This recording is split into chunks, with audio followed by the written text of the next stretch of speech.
Hello and welcome to Interpreting India. I'm Srinath Raghavan, and this is a podcast presented by Carnegie India. Every 2 weeks, we bring to you voices from India and around the world as we unpack the role of technology, the economy, and foreign policy in shaping India's relationship with the world. In the light of the recent coronavirus outbreak, we are now recording and producing episodes of Interpreting India remotely. In 2015, the Government of India signed the Framework Agreement with the NSCN-IM, a landmark deal that was seen as a big step towards a broader Naga peace accord. Within 5 years, however, prospects of such a deal appear to have faded as new sets of differences have emerged between the two sides. While a letter from the governor to the Chief Minister of Nagaland criticizing the NSCN-IM lies at the heart of current controversy, there are deeper reasons at work. In this episode of Interpreting India, we seek to unpack the recent setback to the Naga peace process.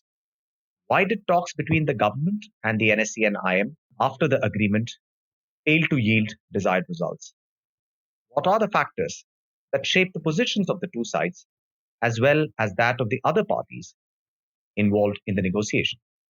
And finally, what will happen to the peace process going forward if the antagonism between the government and the NSCM continues to sharpen? Joining us today to discuss these developments in the Naga peace process is Professor Sanjib Baruah.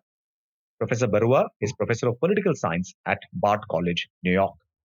His teaching and research interests include political economy, nations and nationalism, Asian borderlands, and South Asian politics. A prolific author, writer, and commentator on the history and politics of Northeast India, his publications include the classic work India Against Itself, Assam and the Politics of Nationality, Durable Disorder, Understanding the Politics of Northeast India, Beyond Counterinsurgency, Breaking the Impasse in Northeast India, and most recently, In the Name of the Nation, India and its Northeast, published this year by Stanford University Press. Dr. Baruah's opinion pieces have appeared in a range of outlets, including the Indian Express and other Indian and international newspapers. He serves on the editorial board of the journal Studies in Indian Politics and of the book series South Asia in Motion from Stanford University. Apart from his position at Bard College, he is also a global fellow at the Peace Research Institute in Oslo, Norway. Sanjib, welcome to the podcast. Delighted to have you with us today. Sanjib, I want to begin by asking you to give us a broad sense of how you see the trajectory of the Naga peace talks. If we go back to 2015, when the framework agreement was signed, there was considerable amount of fanfare and publicity, and a lot of expectation was raised that this might at last signal a breakthrough, one of the longest running internal conflicts in India. Yet 5 years down the line, I think optimism has curdled. Could you begin by telling us what you think are the factors that have led to this impasse? Well, I think the framework agreement, you are right, were highly publicized. But when I look back, though, it seems to me Mr. Su's illness, who, as you know, passed away soon after that, was clearly a great motivator for why it was held at that point of time. So it isn't clear to me at all that there was really much of an agreement, frankly. There was a hope, if you like. So I think that's why in some ways it was really advertised in such a way that it raised expectations. But it was very clear from the beginning that really there were not huge level of agreement. I remember, for instance, soon after the framework agreement, Mr. Muiva gave a talk. The NSCN always celebrates the Naga Independence Day on the 14th of August. So it was within 10 days or so of the framework agreement. He talked about shared sovereignty. Right. And then there wasn't, clearly there was a lot of press coverage about does it mean that they have not given up on their position. But, and then everybody pretended that things were fine. Right. That actually there was some agreement about shared sovereignty. So it seems to me that now when I look back, it is really wasn't much of an agreement at that point of time. And the big shift that has happened, it seems to me, that if you recall, there was a talk about the unique history of the Nagas. These phrases become quite important. Mr. Vajpayee, Atal Bihari Vajpayee used the term. Nagas were constantly repeating. At least minimally what we can take is that that phrase meant that a Naga agreement is going to be very different from any other of the insurgent movements. Nagas have a very different sense of their history. All of that was recognized. So that inherently meant that the Naga agreement has to be broader than simply signing of a peace agreement. State of Nagaland continues as before. So the fact that certain symbolic items like a Naga flag became very important to me reflects the fact that there's a disconnect between the expectations of the NSE and IM and the kind of agreement that the government of India is prepared to sign at the moment, right? And so that I would say is, and the fact that some symbols, after all, symbols are interesting, right? One can say a Naga constitution or a Naga flag. These seems to be the two big hurdles. One can think of them as symbols, but the India of 2020 is not prepared to grant those symbols. After all, exactly after say the Kashmir changes in Kashmir, right? Which after all, Kashmir has a separate flag. It seems to me as a political incapacity to make such symbolic concessions more than anything else. I consider them symbols. After all, lots of right here, since I live in the U.S., Quebec has a flag. So a state having a flag is not as big a deal as it sounds, right? But on the other hand, considering symbols is really sometimes easier, sometimes not that easy. So the politics of India, it seems to me, makes those symbols big, very big at this point of time, right? As a result, very difficult to grant. So it seems to me that if symbols like that were really we are willing to give in, then I would say the settlement could be reached. And I think in 70, and when the framework agreement was signed, there was no clear agreement that there was not an agreement that these issues will not be conceded, if you like.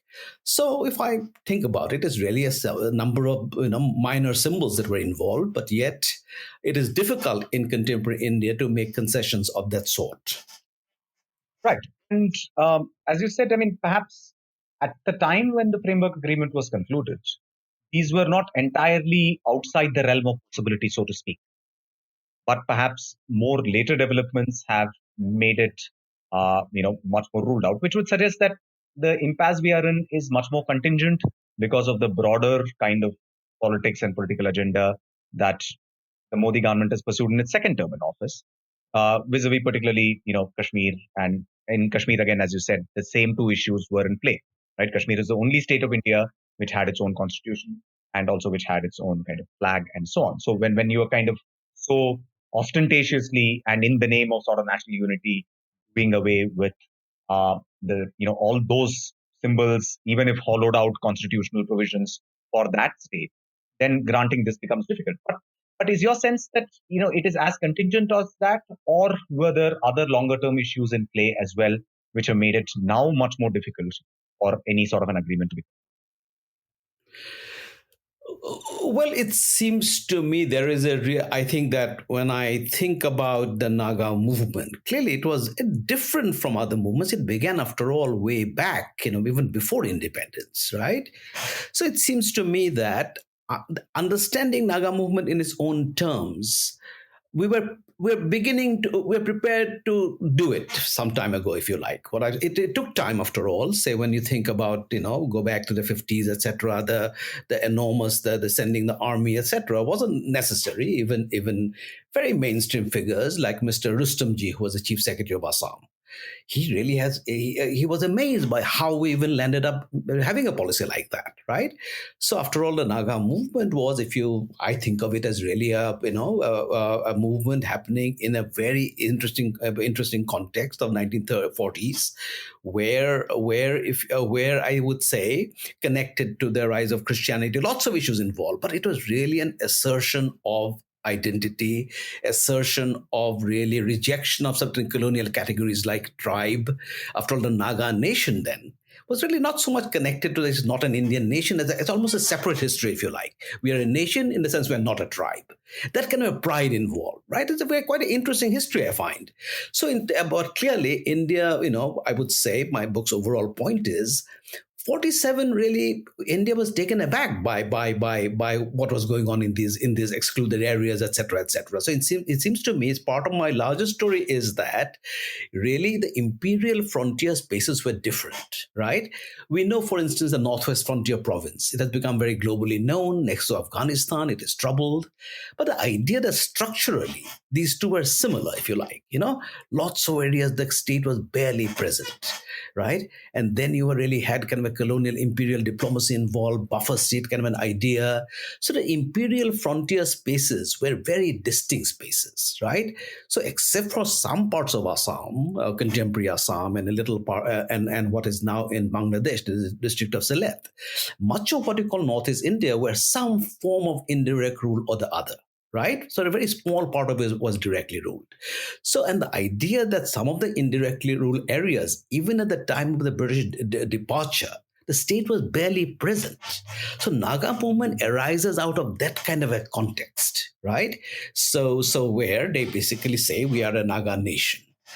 And it seems to me it was wide open in terms of what it means, kind of a negotiation. So clearly there was a lot of early mistakes, in my view, in responding to it in the 50s and 60s, right? And we're not very good at apologizing. One can argue that counterinsurgency in the period of 50s itself became constitutive.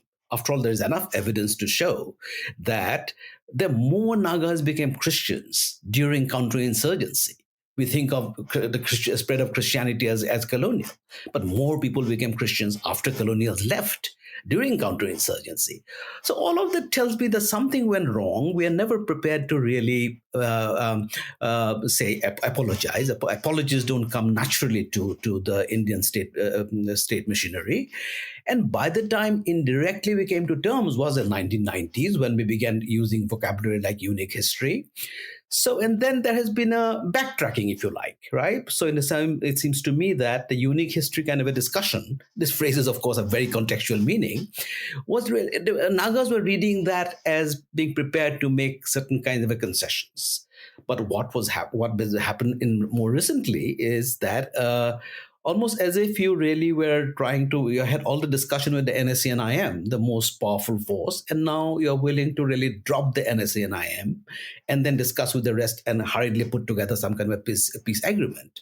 So you're right. I mean, the fact that the kind of a pan-Indian politics has changed probably has shaped that, but it's very hard to say from a distance. But certainly becomes very clear that India is not prepared to make the kind of concessions, symbolic concessions, if you like, that are necessary. That I would say was the larger story. And I mean, if I may just pick up on a point that you mentioned in the passing about the sort of, the religious Christian dimension of the Naga struggle. How much do you think that matters in the context of the overall ideology of Indian politics these days? Which is to say that a Christian sort of majority state, which is carrying out a secessionist campaign, I mean, does that make it much more difficult for the government, especially this government, which clearly has a certain conception of what the identity of India is, in order to be able to make compromises with a state which is once again going to be having a majority of people belonging to a very different religion? Well, we can only guess, but one thing is certainly true that, say, various forces which are connected to the current ruling establishment in the last few years, for instance, have been big on promoting called Rani Gaiduru, right? Who is also a kind of a Naga personality, not from Nagaland, from Manipur. They have been so that. And that was a very interesting little episode. It appears in Nehru's Discovery of India, etc., where I would say she was some kind of anti-colonial resistance person, and has been enormously kind of celebrated in more recent years, in the last few years. So if one takes something like that into account, clearly its appeal to many people is that Naga Gaidilu was different because it was not a kind of Christian assertion, if you like. So it's entirely possible that there is some hope in certain quarters that we can really undo the Naga movement and really not and regard even the Nagaland state as a mistake, if you like, right? After all, even the and when you consider the Nagaland state was a product of 1963. So it's entirely possible by 71 begin having different kind of names, right? We have Arunachal Pradesh, very Sanskritic name, Meghalaya, very Sanskritic name. So it's entirely possible the concession made to Nagaland, even calling it a Nagaland, an English name, is entire. We can only guess. It's entirely possible is even that is regretted. So in some way, but we can, as outsiders, you and I can only guess. But it's certainly plausible to think that these kind of a larger ideological issues, a Christian state, a kind of a movement for which Christianity is important, till fairly recently, Naga movement used terms like Nagaland for Christ. They don't use it anymore. Is a consideration. But as I said, what is interesting to me about the entire discussions, very little is really made public, right? So in some ways, it is really a very peculiar mode of discussion, entirely secretive. We don't know, even after 5 years, we only now know what the framework agreement had or didn't have.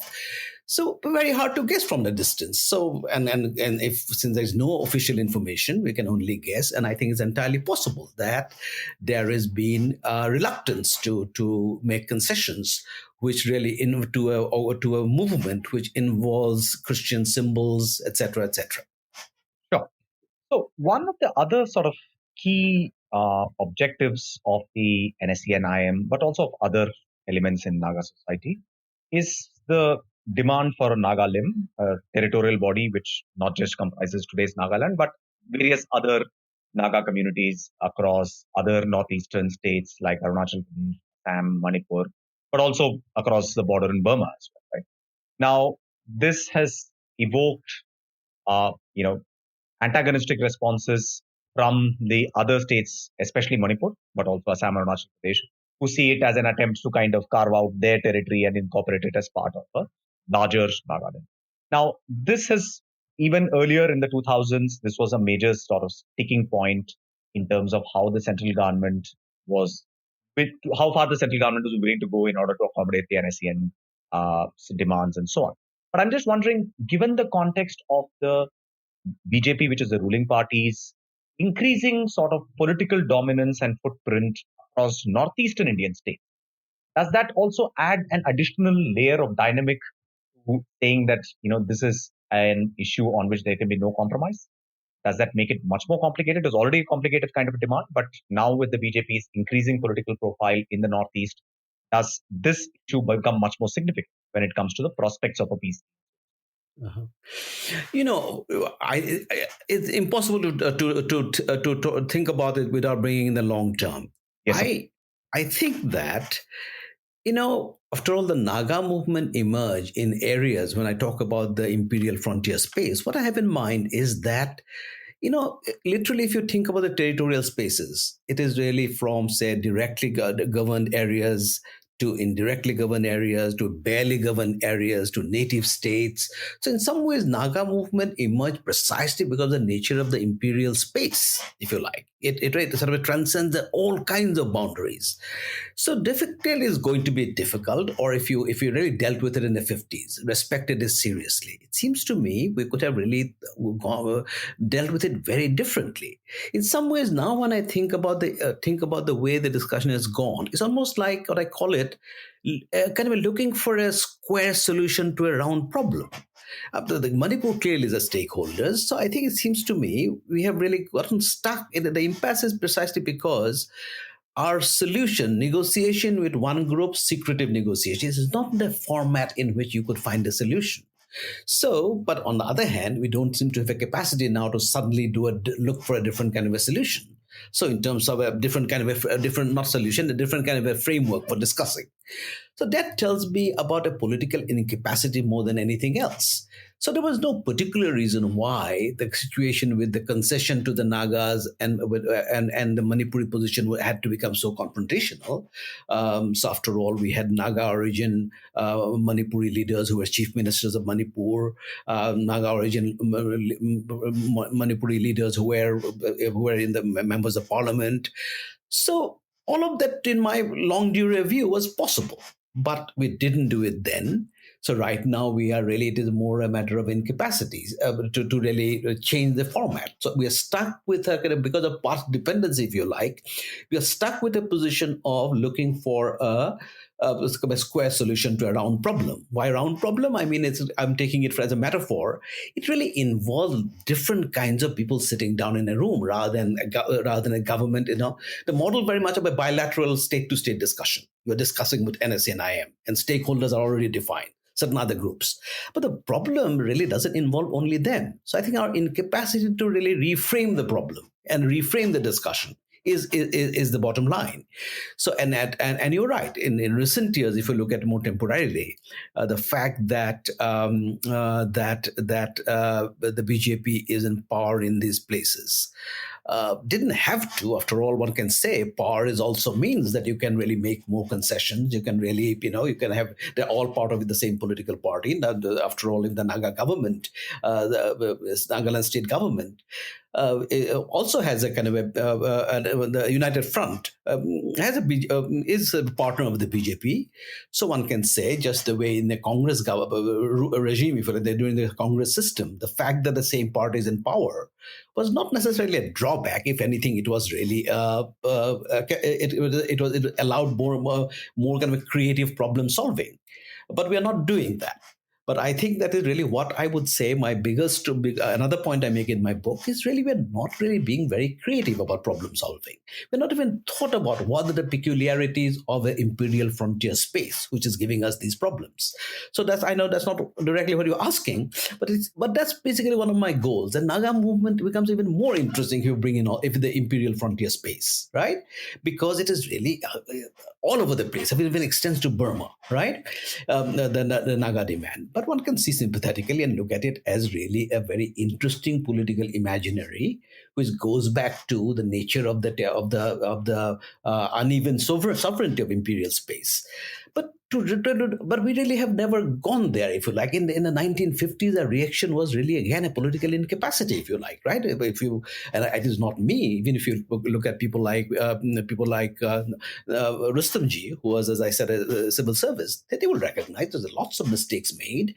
It is almost as if and the kind of mistakes are extraordinary. After all, say the kind of colonial policies where that you really some areas you barely have any state presence. As a result, your policy was if somebody attacks you, you just go and have a kind of expedition, right? That kind of ideas were behind our armed response to the Naga movement in the 50s, and people like Rustamji has said that. It's not my words. So the fact that we have done very little kind of thinking about what went wrong, I think is a larger problem. So it is not BJP specific, if you like. I would say that our even prior to the BJP, our governments had not been very good in dealing with the Northeast and now in the Naga conflict in particular. So it requires some fairly how shall I put it, revisiting a lot of our past responses. Only then we might be able to come up with some durable kind of a piece. Yeah, sure. I was just saying, Sanjib, that I agree with you. This is not a problem that is of recent making. As you say, there is a long history of this being a certain kind of imperial space, which then has to be translated into the matrix of a nation state. And then there is nationalist politics of various kinds. And the BJP is, I was only raising that question to say that it's a relatively new entrant in this space. And so maybe much more sensitive to the viewpoints of other players in this.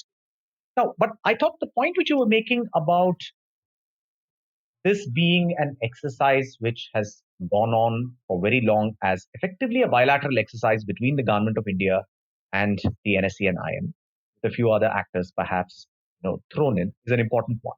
And you also mentioned that perhaps now the government might even be contemplating that it's time to kind of let go of this bilateral mode and talk with other groups. So could you give us a sense of what are the other stakeholders who are currently in play? I mean, we know that there's the Naga national political groups, civil society bodies that are tied to the peace. But I'm just wondering if we have to open up the table and bring in more stakeholders in order to enable a sort of a more satisfactory solution to emerge, what might be those kinds of groups that we need to be thinking about? I would say Manipur, Arunachal Pradesh, and think about the Nagaland Assam borders. These are not, and it's not so much that you have to bring them into and state. Just recognize the nature of this territory. As you know, Nagaland and Assam has a old kind of border dispute. What is this border dispute? Essentially, the border is the old inner line.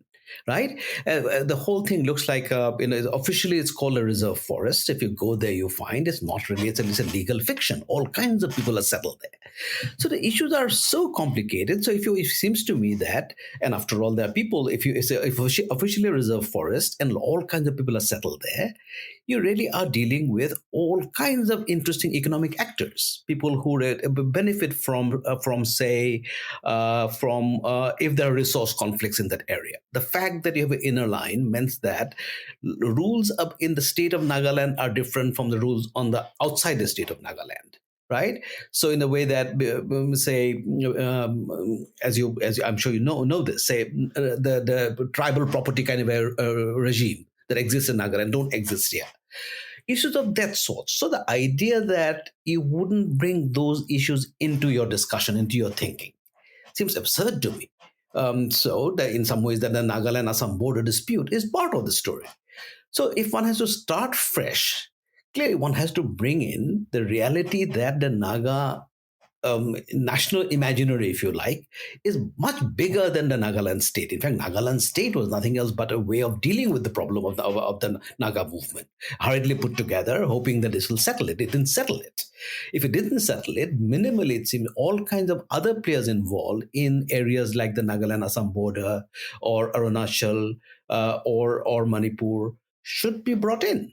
And if I and I would say, even when you look at the Mizoram Accord, which is often thought about as a peace accord that worked, when you think about the fact that the Mizo movement was not just happening in Mizoram, one can argue that the Mizo peace is the other side of Manipur's non-peace. Think of a group. There's a group called the Brews, for instance. Brews were really they left Mizoram in 90s, I think, some conflict to Tripura. They still can't be settled into Mizoram. So in a way that we are really not we like quick solutions. So Mizo Accord to me itself, there's a scope for enormous rethinking. And one thing that the Mizo movement was not really a movement in Mizoram; it was much bigger. It involved even the Chin areas of Burma. I would argue that that Mizo movement itself gives us some lessons. That Mizo movement is very peaceful, but at the same time, all these other areas which are inhabited by Mizo in the broad sense people, if you like, the Mizo, Chin, these categories get tricky, are not settled, are not peaceful. And Nagaland, in that sense, gives us an opportunity. Right? Why don't we have a settlement where a large area gets more peaceful? And that we can do only if you bring in these other territories. I'm just using the geographical territories, but I don't mean the state of Arunachal should be present or the state of Manipur should be present. That's not what I mean. But stakeholders in the larger area. And in the sort of in the current setup, I mean, do you think the government of India is actually risking a return to certain forms of violence if it allows the discussions with NSCN to kind of fall off the map, as it were? Just to say that, do you think there is an appreciation on the part of the government of India that this is a situation which is not going to relapse into an insurgency, which is why they may perhaps actually either keep dragging this out or even tell the NSCM that you are not the only entity and that we are going to sort of broaden this talks out? Or is a return to violence not really a realistic scenario given more than 2 decades of a ceasefire in? Yeah, I tend to think return to violence is not realistic, but the other side of it is not great either. Even if you don't have a return to pay, my larger point is that why on earth would you have a part of the country where you have the Armed Forces Special Powers Act for 60 years, right? So as a Democrat with a small d, I think it is embarrassing to have a part of the country where you have that. That itself tells me that about the failures of other peace settlements, right? So in a way, just because it is difficult to go back to the jungle, as it were, doesn't mean we as the people who are making decisions should be happy with the status quo. So if we are not happy with this, so it may be difficult to go back to the jungle, as they put it, but never that doesn't mean that we really have a peaceful Nagaland or peace or really a wonderful kind of area, which we let's use the word Nagalim for a moment, meaning that the peace is not merely in the state of Nagaland we're talking about. We're talking about a fairly large area, including parts of Manipur. So if we want those areas to be peaceful, to be really, let's give one test for instance. If one assume that clearly no part of a democratic country should have a law like the Armed Forces Special Powers Act. If you make that the test, then just not having an armed group to me is not enough. The fact that we're not being able to withdraw the Armed Forces Special Powers, that should be the test.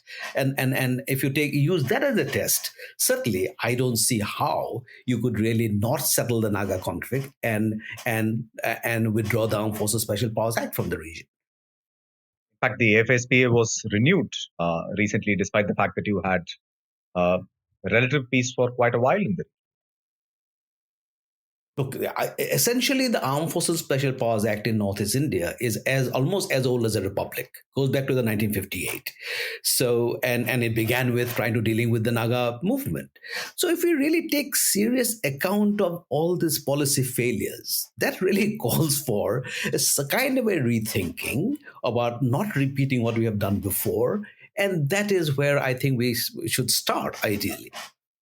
Right. And the other sort of policy instrument that has been used over this period is to try and keep, you know, unrest under control by effectively throwing money at the problem, right? Through the agenda of so-called development, whereby you say that then we are going to sort of roll out more infrastructure projects, create various kinds of things. There is a project of what in the American context you would call pork barreling as well, which goes along with this. But how useful is it to continue down this twin approach of, on the one hand, saying that we are going to use uh, instruments like the AFSPA and the power of the state, but on the other hand, we are going to literally throw money at the problem to the extent that we can and hope that some of it sticks in some hands and that will keep. How much do you think of this is really working out in the context and is part of the things that we need to review as part of broader attempt at rethinking our approach to this? Yeah.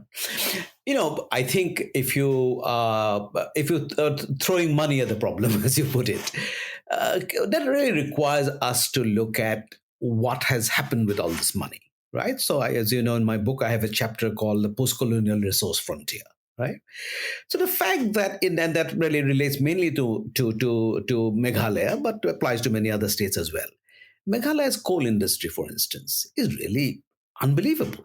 So we literally have child labor, literally have incredibly primitive technology, where we and coal mining went on, and only when the National Green Tribunal intervened, it became an issue.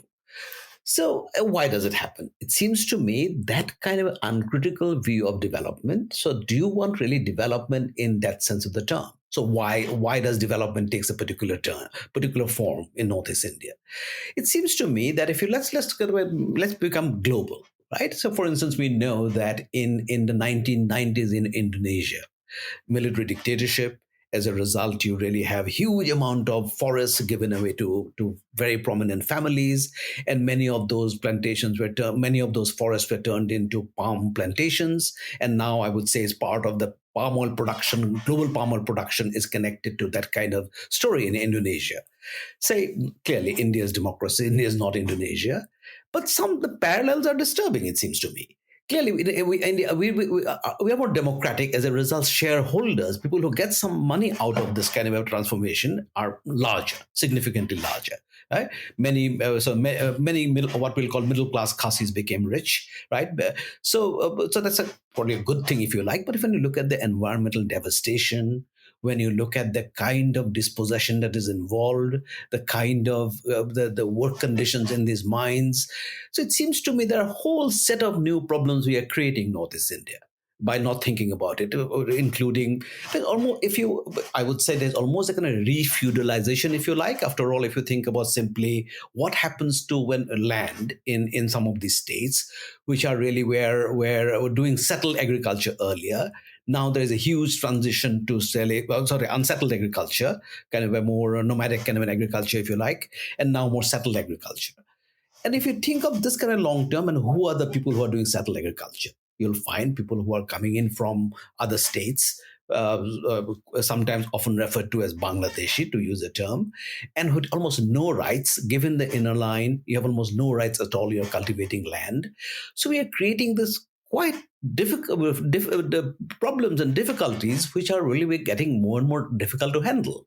So if you want to think about, say, bring in these kind of issues, then it becomes more than simply a Naga conflict or a Naga demand, or it's almost as if we are creating a whole set of new problems because we are not questioning what is the downside of continuing these colonial era institutions. After all, the fact that all our boundaries are trying like inner line has continued till now, right?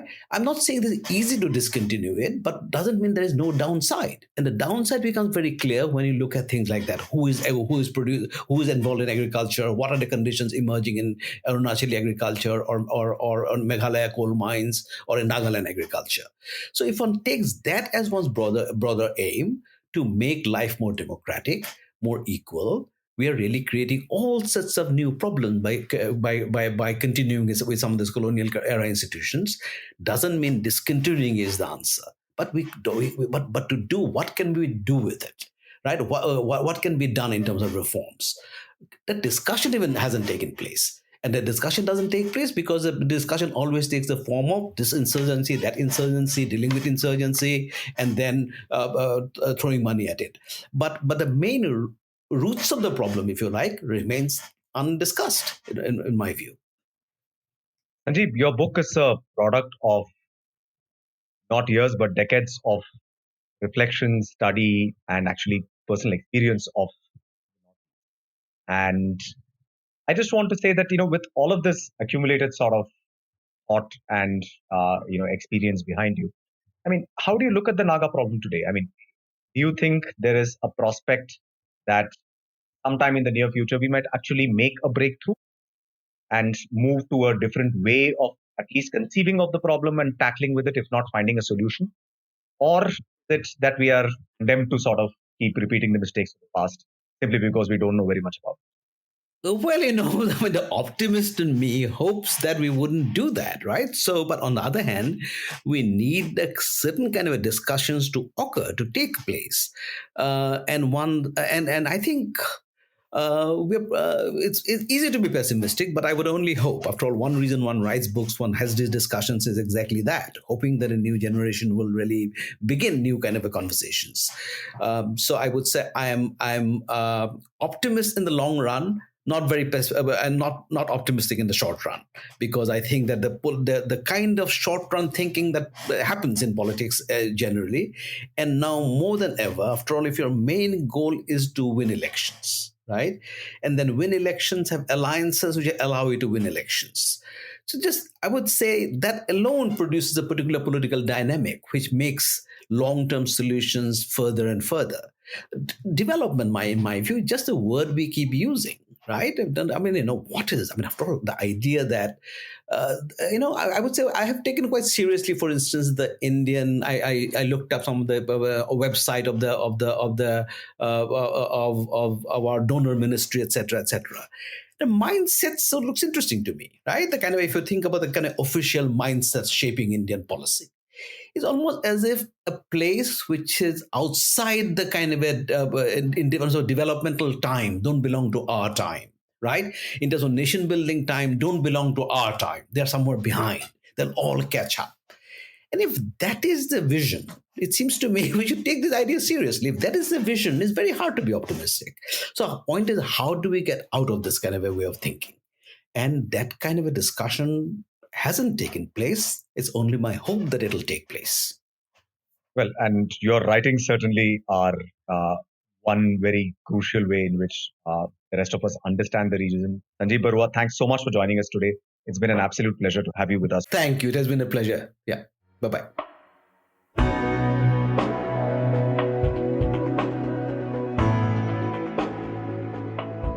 Thank you for listening to this episode of Interpreting India. Stay safe and don't forget to wash your hands. For more information about the podcast and the production team, you can follow us on social media and visit our webpage.